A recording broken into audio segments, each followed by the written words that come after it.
Hi guys, Vinny Mazzargo here, founder of Baseball Swing Mastery, and today what we're going to go over is baseball drills for hitting. Now, what I want to go over is this concept of reading the seams of the baseball. And why it's important to be able to read the seams of the baseball is because in a game, you're not always beginning a fastball. You know, sometimes you're going to get an off-speed pitch or a breaking pitch, such as a changeup, curveball, slider. You know, these days we have something called a slurve too, or it could be maybe even a knuckleball. You know, if you have a knuckleball pitcher, right?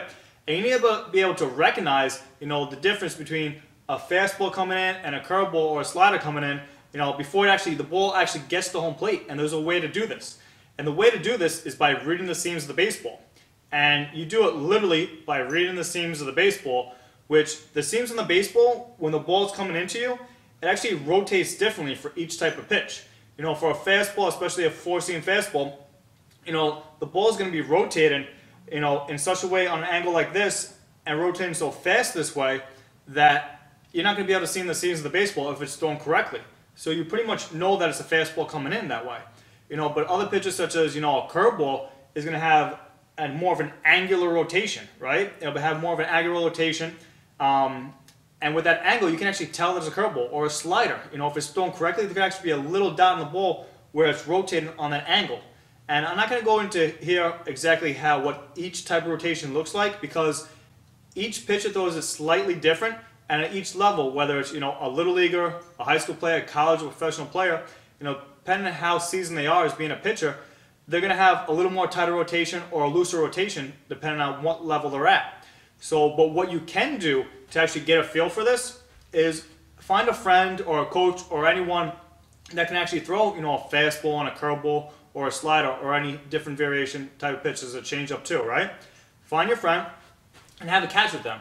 You know, literally have them throw you a fastball, you know, then have them throw you a curveball, you know, and just go back and forth. Watch the seams of the ball as he's throwing a fastball. Watch the seams in the ball, the way it rotates on the curveball. This way you can actually get a feel for what it actually looks like. So when you go to a game, you'll be able to recognize the pitch a lot better when you're studying the pitcher before the game or before you're at bat. So when the pitcher throws the fastball coming in, you'll know it's a fastball, but if he throws a curveball, you'll recognize that as a curveball, the pitch right out of the hand, or halfway to home plate, you'll recognize the curveball, and you'll be able to, you know, to stay back in your swing and wait a little longer for it, for you're not all the way out in front. But the one thing I just want to add about having to catch your friend, make sure, you know, have your friend tell you what's coming first. You know, it's a fastball, have your friend tell you it's a fastball. If it's a curveball, have your friend tell you it's a curveball. Because if they don't tell you and you're catching the ball and all of a sudden you expect a fastball and the curveball comes in, you're not paying attention, you know, the ball's going to, you know, hitting your body or hitting your face. You don't want that to happen. You know, in a game, you don't know what's coming, but, you know, you're on the side, the pitch is coming over here. So if you miss it, you just swing and miss, and, you know, the catcher gets the ball, you know, but the catcher knows it's coming. So when you're practicing having a catch, just have the person tell you what's coming. This way you can have an idea. This way you don't get hit, you don't want to get hurt. Now, the second thing you can also do is during batting practice, right? During batting practice, literally find a pitcher that can actually throw you fastballs and curveballs or sliders, and study the seams on the baseball. You know, and when I say batting practice, find a live pitcher. Don't get, you know, one of those machines that just you know, has the wheels and shoots the ball at you. Especially, you know, the ones with the yellow balls, because those yellow balls, there's no seams on it. So try to find a live pitcher, right?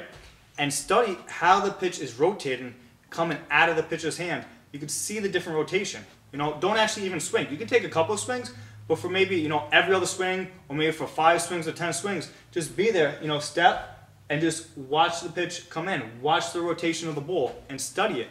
You know, this way when you go to a game and you're expecting a fastball and all of a sudden the pitch throws you a curveball, you'll recognize it as a curveball, you know, way before. You recognize it, you know, maybe 10, 15 feet out of the pitcher's hand, or maybe even sooner. If you get really good, you can actually see the way the pitch is being snapped off if you get really good. But at least try to recognize it by the time it gets halfway to home plate. Well, by the time, this way you recognize it then instead of when it's at home plate and it's too late, and then you end up swinging and missing the ball.